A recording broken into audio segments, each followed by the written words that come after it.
Hello my dear ones, this is Anmol Sachdeva. आज हम discuss करेंगे नेक्स्ट टॉपिक हमारे first chapter the Cold War era class +2 का। इससे पहले हमने 2 वीडियोस जो है वो शेयर कर चुका हूं मैं आपको, उसके अंदर हमारे इससे पहले के कंसेप्ट आ चुके हैं। सो अब हम शुरू करते हैं हमारा नेक्स्ट टॉपिक हमारा क्या रहेगा, चैलेंजेस टू बाइपोलैरिटी। तो बाइपोलैरिटी का मतलब क्या था? पोलैरिटी मीन्स पोल्स, जो जैसे कि हमारे ग्लोब के नॉर्थ पोल साउथ पोल होते हैं, उसी तरह से जो हमारा वर्ल्ड था वो 2 हिस्सों में बट चुका था। एक था ईस्टर्न और दूसरा था हमारा वेस्टर्न अलायंस जिसे बोलते हैं। तो अब चैलेंजेस फेस करने पड़े थे इन दोनों ही अलायंसेस को। किस तरह के चैलेंजेस पढ़ते हैं? पहला point, newly decolonize countries of Asia, Africa and Latin America are not ready to join alliances.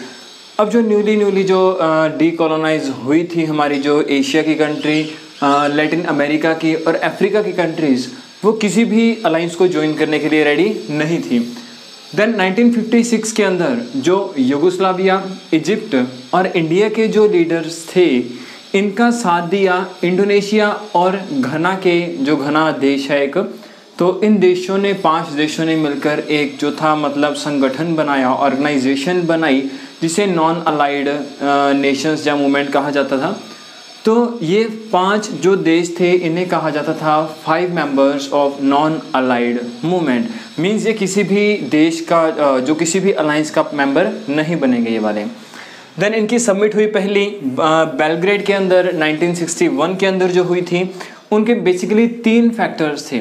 देखिए 1961 के अंदर बेलग्रेड के अंदर एक सबमिट हुई नॉन अलाइड मूवमेंट की, मींस किसी भी अलायंस को हमने ज्वाइन नहीं करना।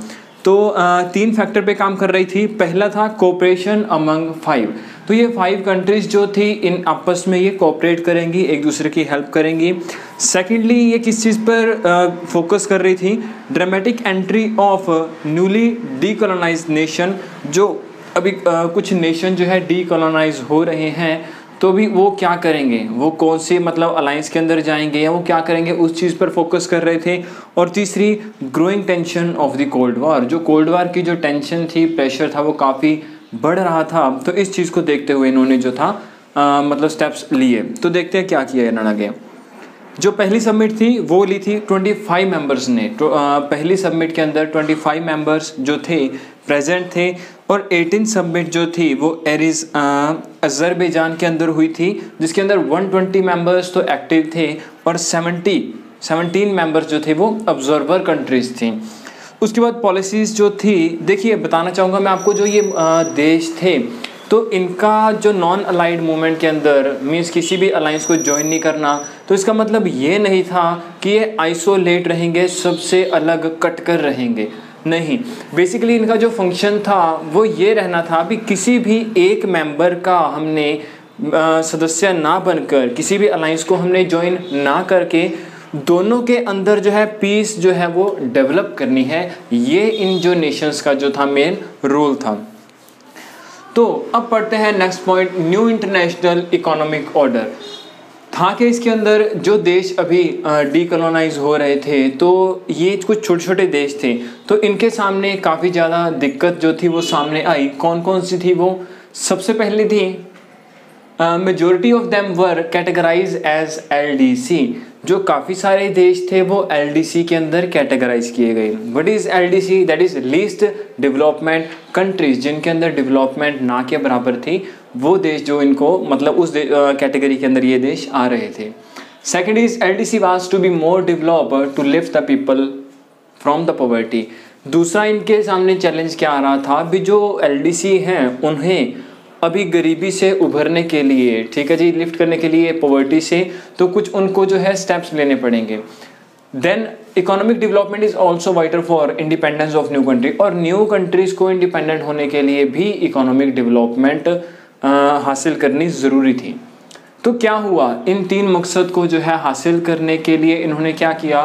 सबसे पहले ऑर्गेनाइजेशन बनी 1972 के अंदर। ऑर्गेनाइजेशन का नाम था UNCTAD, एब्रीविएशन है ये, ठीक है। ये United nation conference on trade and development. Means क्या था जी? ये भी ट्रेड एंड डेवलपमेंट अगर सुधारेंगे तो देश की इकोनॉमी अपने आप अच्छी हो जाएगी। तो इसके कुछ फॉलोइंग रिफॉर्म्स थे, सुधार लेके आए। ये क्या थे? पहला point, give the LDC control over the natural resource exploited bye developed countries. जो डेवलप्ड कंट्रीज थी, जैसा कि हमने पिछली वीडियो के अंदर पढ़ा था, वो छोटे छोटे नेशंस को अपने इन्फ्लुएंस के अंदर लेकर उनके नेचुरल रिसोर्सेज का यूज़ करती थी। अभी एलडीसी की मांग थी भी हमारे जो रिसोर्सेज हैं इनको कोई और नेशन जो है वो एक्सप्लोर ना करें। देन पढ़ेंगे second point, obtain access over western market so that LDC would sell their product. ये चाहते थे भी हमें जो है परमिशन मिल जाए ताकि हम वेस्टर्न कंट्रीज़ के अंदर अपने प्रोडक्ट हैं एक्सपोर्ट कर सकें, सेल कर सकें, ताकि हम इकोनॉमिक ग्रोथ को अचीव कर सकें। Next is reduce the cost of technology from western countries. तो वेस्टर्न कंट्रीज़ जो थी वहाँ से इन्होंने टेक्नोलॉजी चाहते थे ताकि सस्ती टेक्नोलॉजी, इनको अच्छी को टेक्नोलॉजी मिल जाए जिससे हमारे प्रोडक्ट है वो चीप यानी कि सस्ते अफोर्डेबल बन जाए और वो प्रॉफिट गेन कर सकें। Next is provide LDC a greater role in international economic institution.